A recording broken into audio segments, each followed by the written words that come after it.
कोरोची जिल्हा परिषदेच्या महायुतीच्या उमेदवार सानिका आवाडे, कोरोची पंचायत समितीचे उमेदवार सनी ओवळकर तसेच तारदाळ खोतवाडी पंचायत समितीच्या महायुतीच्या उमेदवार प्रियांका खोबरे यांच्या प्रचारार्थ तारदाळ येथील मुकुंदनगर व श्रीनगर परिसरात कॉर्नर सभांचे आयोजन करण्यात आले होते। या सभांना मतदारांचा उत्स्फूर्त प्रतिसाद मिळाला।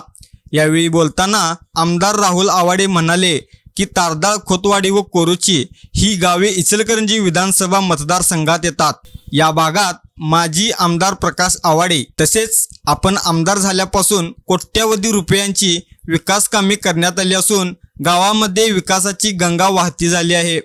आगामी काळात जिल्हा परिषद व पंचायत समितीच्या विविध योजना तळागाळातील नागरिकांपर्यंत पोहोचवण्याचे काम सानिका आवाडे, प्रियांका खोबरे व सनी ओवळकर करतील असा विश्वास त्यांनी व्यक्त केला। तसेच जिल्हा परिषदेच्या निधीतून कोरोची जिल्हा परिषद मतदारसंघांचा सर्वांगीण कायापालट नक्कीच केला जाईल असेही ते म्हणाले।